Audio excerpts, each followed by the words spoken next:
Back home, my wife had prepared fish for dinner. I sat in silence, contemplating his idea about being mindful during every activity. The meal passed quietly, and afterward I rested on a log outside. My son joined me, playing nearby.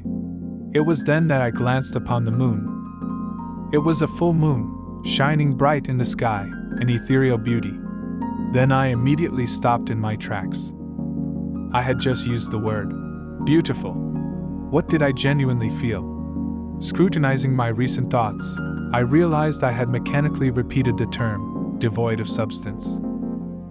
An empty expression, echoing without depth. Curious, I resolved to catch myself a few more times, observing when I used the word beautiful.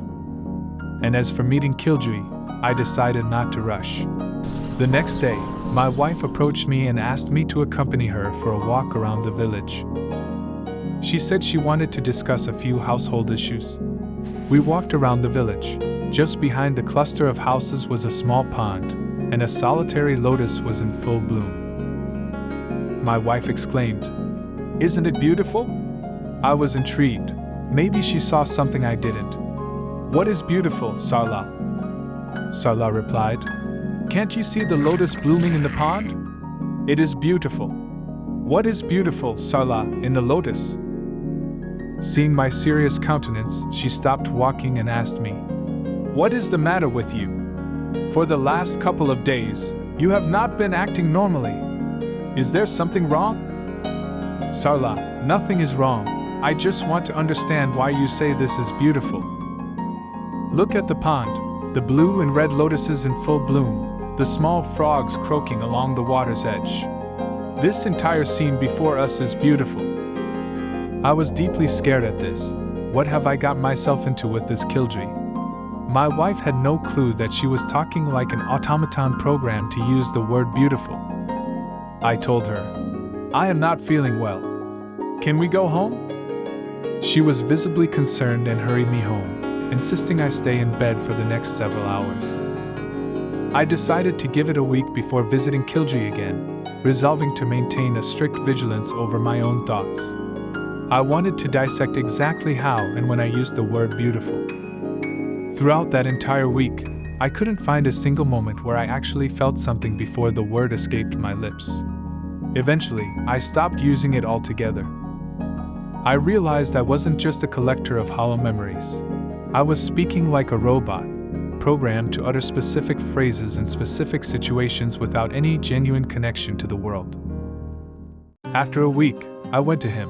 I crossed the village and turned towards the small jungle path that would take me to the hillock where he lived. On the way, I was alert, watching my thoughts. I reached him in an hour. He was lying on his rock, silently looking at the sky. He looked in my direction. I saluted him. "Namaskar, sir." He made space for me on the rock but did not say anything. A bird was looking for insects on the stream bed, and he was looking at that bird with full attention. "Sir, I realize I am using the word beautiful because of my conditioning. Not only me, but I also think everybody is using the word beautiful in this manner. Is there really something called beauty, or is it just an empty expression?" I waited for a minute. He did not answer my question. After a minute, I repeated my question louder and firmer. He was looking at the bird. He did not look in my direction but exclaimed in a loud, booming voice, "Be quiet!" A weird thing happened. My mind became quiet. Thoughts were very few.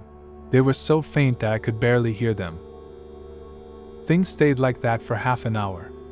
Then he spoke. "What did you experience?" Again something happened inside me. The thoughts came back to their regular activity. I had tears in my eyes. The living quality of the present moment was lost. I spoke in a faltering voice.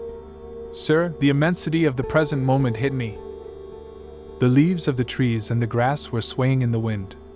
The stream was flowing, the birds were flying and taking a dive in the water, and I was one with them. How can I express how the present moment looked alive? And I was in it when the bird took flight. It was flying and I. What was this? He looked at me with a fierce gaze. "All that you just said, Who was recording it? If the thinker had receded in the background, who was recording all the experience? Stumped for an answer, I sat in a heavy silence that belied the chaos in my mind. Even with him right there, I felt a strange solitude. He was a puzzle I couldn't solve, physically present but emotionally 1,000 miles away. The urge to just walk away was becoming impossible to ignore.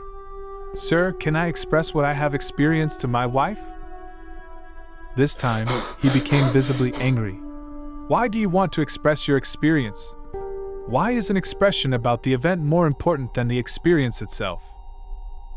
This desire for expression was recording the experience. Do you understand that? He turned to leave, then stopped abruptly and said, "By the way, there is a fleeting moment when we feel the beautiful surroundings, before we start thinking about how to express that feeling." Without waiting for my response, he headed towards the mountain stream to drink water. I also left for my house. I wanted to confide in somebody so I could express my feelings regarding these interactions with KillJooi. But later I decided to keep quiet about this new association for a few more days until I understood what he meant when he said that expression has become more important than the experience itself.